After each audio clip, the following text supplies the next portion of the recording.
Hi friends, welcome to my channel. இன்றைக்கி நம்ம இந்த வீடியோவில் என்ன பார்க்க போகிறோம் அப்படின்னு பார்த்தீங்கன்னா, நம்மளுடைய வாழ்க்கையில் வெல்த்தை க்ரியேட் பண்ணுறதுக்கு மிக முக்கியமான சில சோர்ஸ் வந்து ஸ்டாக் மார்க்கெட். நமக்கு எல்லாருமே நல்லா தெரியும். அது மூலமாக நிறைய பேர் வெல்த்தை க்ரியேட் பண்ணிக்கிட்டு இருக்காங்க. ஆனால் அதே மாதிரி நிறையா ரீட்டைல் இன்வெஸ்டரும் சரி, ஸ்மால் முதலீட்டாளர்களும் சரி, இந்த ஸ்டாக் மார்க்கெட் மூலமாக நிறையா வந்து லாஸையும் அதாவது பணத்தை வந்து இழந்துக்கிட்டு இருக்காங்க. அதுக்கு என்ன காரணம் அப்படின்னு பார்த்தீங்கன்னா, ஒன்று அவங்களுடைய அதாவது ஒரு சிறிய கேபிட்டலை வச்சுக்கிட்டு பெரிய அளவில் ப்ராஃபிட் பண்ணணும் நினைக்கிற அந்த ஒரு எண்ணம். ரெண்டாவது வந்து பார்த்திங்கன்னா, இந்த ஸ்டாக் மார்க்கெட்டை பற்றி முழுமையாக தெரியாத நிலை. இதுதான் மிக முக்கியமான காரணம் அப்படின்னு நான் சொல்லுவேன். இந்த ஸ்டாக் மார்க்கெட்டில் பணம் பண்ணணும் அப்படின்னாச்சுன்னா, அதுக்காக வந்து நம்ம வந்து பெரிய ஒரு ஃபண்டமெண்டல் அனலிஸ்ட்டாகவோ இல்லைனா வந்து ஒரு பெரிய டெக்னிக்கல் அனலிஸ்ட்டாகவோ இருக்கணும் அப்படின்னு நான் சொல்ல வரலை. நீங்கள் வந்து ஒரு சாதாரணமாக ஒரு சில ஃபினான்சியல் ரிலேட்டடான சில வந்து உண்மைகளை வந்து நம்ம வந்து தெரிந்து கொண்டாலே வந்து நாம் வந்து ஸ்டாக் மார்க்கெட் மூலமாக வந்து பணத்தை வந்து அதாவது வெல்த்தை வந்து நம்ம க்ரியேட் பண்ணலாம். உதாரணமாக வந்து பார்த்திங்கன்னா, இன்றைக்கி நான் இந்த வீடியோவில் என்ன சொல்ல போகிறேன் அப்படின்னு பார்த்திங்கன்னா, ஒரு சாதாரணமான ஒரு விஷயத்தை தான் சொல்ல போகிறேன். ஸ்டாக் மார்க்கெட் மூலமாக நீங்கள் ஃபஸ்ட்டு வெல்த்தை க்ரியேட் பண்ணணுன்னா ஃபஸ்ட்டு இந்த ஒரு 3 விஷயங்களை வந்து தெரிஞ்சிருக்கணும். நான் சொல்கிறேன் பாருங்கள். அதாவது இது வந்து நம்ம ஒரு எல்லாருக்குமே மிகவும் தெரிந்த ஒரு எளிமையான, எல்லாருக்கும் கண்டிப்பாக இது தெரிஞ்சிருக்கும். ஆனால் இதை வந்து எப்படி இதை ஸ்டாக் மார்க்கெட்டில் ஒப்பிட்டு சொல்லணுங்கிறத நான் வந்து இந்த வீடியோவில் சொல்ல வரேன். ஏன்னா வந்து நிறைய முதலீட்டாளர்கள் வந்து இந்த சிறிய ஒரு லாஜிக் கூட தெரியாமல் தான் ஸ்டாக் மார்க்கெட்டுக்குள்ளே வந்து முதலீடு பண்ணி கொண்டு இருக்கிறார்கள். ஸோ அதனால தான் நான் இதை வந்து சொல்ல வரேன். அதாவது நம்பர் 1 வந்து பார்த்திங்கன்னா, சிறிய கேபிட்டல் சிறிய ப்ராஃபிட். நம்பர் 2 சிறிய கேபிட்டல் பெரிய ப்ராஃபிட். நம்பர் 3 வந்து பார்த்திங்கன்னா, பெரிய கேபிட்டல் பெரிய ப்ராஃபிட்.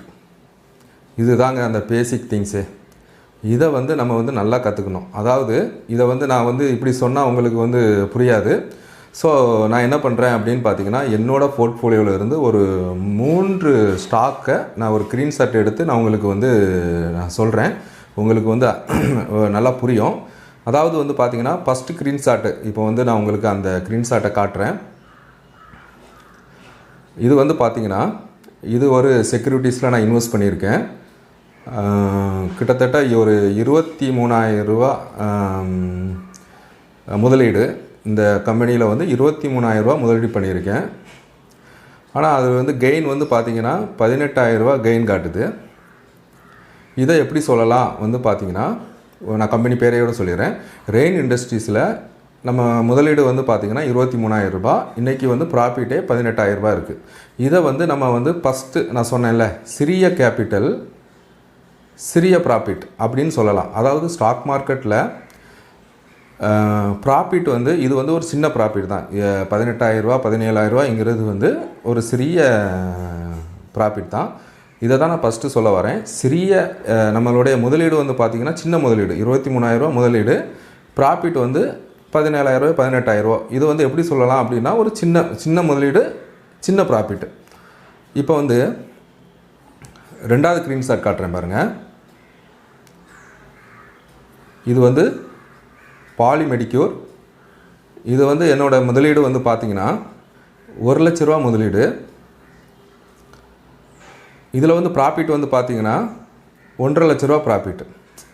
அதாவது இந்த செக்யூரிட்டிஸில் 1 லட்ச ரூபா முதலீடு செய்து இன்றைக்கி வந்து ப்ராஃபிட் மட்டும் வந்து பார்த்திங்கனாலே 1.5 லட்சம் இருக்குது. இதை வந்து எப்படி சொல்லலாம் அப்படின்னு பார்த்திங்கன்னா, சின்ன கேபிட்டல் பெரிய ப்ராஃபிட். அதாவது 1 லட்ச ரூபாய்க்கு 1.5 லட்ச ரூபா ப்ராஃபிட். அதாவது ப்ராஃபிட் மட்டுமே 1.5 லட்ச ரூபா எங்கள் முச்சல் நம்ம வந்து என்ன சொல்லுவாங்கிறத ஒரு பெரிய ப்ராஃபிட் அப்படின்னு நம்ம வந்து சொல்லலாம். அப்போ ஃபஸ்ட் கேஸில் சின்ன கேபிட்டல் சின்ன ப்ராஃபிட். இந்த பாலிமெடிக்யூரில் என்ன ஆகிருக்கு பாருங்கள். சின்ன கேபிட்டல் 1 லட்ச ரூபா சின்ன கேபிட்டல், பெரிய ப்ராஃபிட் 1 லட்ச ரூபாய்க்கு 1.5 லட்ச ரூபா பெரிய கேபிட்டல். இப்போ 2 பாயிண்ட் உங்களுக்கு புரிஞ்சிருக்கும். மூன்றாவது இப்போ ஒரு ஸ்க்ரீன்ஷாட் காட்டுறேன் பாருங்கள். இது வந்து பார்த்தீங்கன்னா சாயத்ரி இண்டஸ்ட்ரீஸு. இதில் வந்து முதலீடு வந்து பார்த்திங்கன்னா கிட்டத்தட்ட 5,65,000 ரூபாய் இதுதான் முதலீடு. இதில் வந்து ப்ராஃபிட் வந்து பார்த்திங்கன்னா கிட்டத்தட்ட 16 லட்சம். அப்போ முதலீட்டுக்கு அது வந்து இப்போ வந்து அதாவது 5,65,000 ரூபா பண்ண முதலீடு இன்றைக்கி வந்து 21 லட்ச ரூபாய்க்கு மேலே இருக்குது. கேபிட்டலை போக அந்த கேபிட்டல் இன்வெஸ்ட்மெண்ட்டை போக வந்து பார்த்திங்கன்னா கிட்டத்தட்ட 16 லட்ச ரூபா ப்ராஃபிட். இதை எப்படி சொல்லலாம் அப்படின்னு பார்த்திங்கன்னா பெரிய இன்வெஸ்ட்மெண்ட், அதாவது பெரிய கேபிட்டல் பெரிய ப்ராஃபிட் இப்படின்னு சொல்லலாம். நான் சொல்ல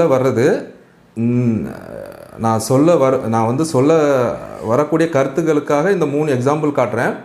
ஆனால் உண்மையிலே வந்து ஒவ்வொரு ஆள்களுக்கும் ஒவ்வொரு நபருக்கும் ஒவ்வொரு ஃபினான்ஷியல் ஸ்டேட்டஸ் இருக்கும். ஒரு ஆளுக்கு வந்து பார்த்திங்கன்னா 1 லட்சம் பெரிய கேபிட்டலாக இருக்கும், இன்னொரு ஆளுக்கு அதே 1 லட்சம் மினிமம் கேபிட்டலாக இருக்கும், இன்னும் ஒரு ஆளுக்கு 50 லட்சம் வந்து மினிமம் கேபிட்டலாக இருக்கும். நான் சொல்கிறது உங்களுக்கு புரியும்னு நினைக்கிறேன். அந்த அமௌண்ட்டுங்கிறது அவரவர் ஃபினான்ஷியல் ஸ்டேட்டஸுக்கு ஏற்ற மாதிரி நீங்கள் வந்து பண்ணிக்கிடுங்க. இப்போ நான் சொல்ல வர்றது நல்லா தெரிஞ்சிருக்கோம். திருப்பி ஒருக்கா சொல்கிறேன் பாருங்கள். சின்ன கேபிட்டல் சின்ன ப்ராஃபிட், சின்ன கேபிட்டல் பெரிய ப்ராஃபிட், பெரிய கேபிட்டல் பெரிய ப்ராஃபிட். இது தாங்க ஃபஸ்ட்டு நம்ம ஸ்டாக் மார்க்கெட்டில் பணம் சம்பாதிக்கணும், ஸ்டாக் மார்க்கெட் மூலமாக வெல்த்தை கிரியேட் பண்ணணும் அப்படின்னு நம்ம நினைத்தால் நம்ம வந்து தெரிந்து கொள்ள வேண்டிய ஒரு சாதாரண ஒரு விஷயந்தான் இந்த ஒரு அடிப்படை விஷயந்தான் இது. இதன் மூலமாக இப்போ வந்து நாம் ரீட்டைல் இன்வெஸ்டர் வந்து என்ன பண்ணுறோம் அப்படின்னு பார்த்தீங்கன்னா ஒரு 1 லட்ச ரூபாயோ இல்லை 50,000 ரூபாயோ இருந்தாச்சுன்னா நம்ம என்ன பண்ணுறோம், டைவர்ஃபிகேஷனுங்கிற ஒரு போர்வையில் என்ன பண்ணிடுறோம், ஓவர் டைவர்ஃபிகேஷன் பண்ணிடுறோம். அதாவது வந்து ஒரு 50,000 ரூபா இருந்ததுன்னா ஒரு 20 ஸ்டாக்கை வாங்கி வச்சிடறோம், 1 லட்ச ரூபா இருந்ததுன்னா ஒரு 30 ஸ்டாக்கை வாங்கி வச்சிடறோம். அப்படி இருந்தால் வந்து வெல்த்தை க்ரியேட் பண்ண முடியாது. அப்போ இன்னொரு கேள்வி வரும், ஒரே செக்யூரிட்டிஸில் இல்லைனா வந்து ஒரு 5 செக்யூரிட்டிஸு இல்லைனா 5 கம்பெனி ஒரு 10 கம்பெனியில் இவ்வளோ பெரிய அமௌண்ட்டை இன்வெஸ்ட் பண்ணலாமா அப்படின்னு உங்களுக்கு ஒரு பயம் வரும். இது எப்படின்னா இதுக்கு நான் சொல்லக்கூடிய விளக்கம் வந்து எப்படின்னா, இந்த ஸ்டாக் மார்க்கெட்டில் நீங்கள் வந்து பணம் சம்பாதிக்கணும் அப்படின்னா அந்த ஒரு தைரியம், இந்த காரேஜ்னு சொல்கிறாங்களே, அந்த தைரியம் வேணும் உங்களுக்கு. அந்த தைரியம் எப்போ வரும் அப்படின்னு பார்த்தீங்கன்னா, இந்த ஸ்டாக் மார்க்கெட்டை பற்றி ஓரளவு இது எப்படி ஃபங்க்ஷன் ஆகுது, எப்படி முதலீடு செய்யணும், இதனுடைய ரிஸ்க் என்ன, ரிவார்டு என்ன, எப்படி வந்து ரிஸ்க்கை வந்து நம்ம வந்து கண்ட்ரோலாக வச்சுக்கணும், இதெல்லாம் வந்து தெரிந்திருந்தால் நீங்கள் வந்து உங்களுடைய கேபிட்டலை அந்த நான் சொல்லக்கூடிய அமௌண்ட்டை அதிகமாக முதலீடு செய்கிறதுக்கு அந்த தைரியம் உங்களுக்காக வரும். இந்த மாதிரி ஸ்டாக் மார்க்கெட் மூலமாக வெல்த்தை க்ரியேட் பண்ணணும் அப்படின்னு நினைக்கிற நண்பர்களுக்கு வரும் வாரங்களில் நான் கற்றுக்கிட்ட நாலேஜை வரும் வாரங்களில் மற்றும் ஒரு நல்ல வீடியோக்கள் மூலம் வந்து சந்திக்கிறேன். நன்றி, வணக்கம்.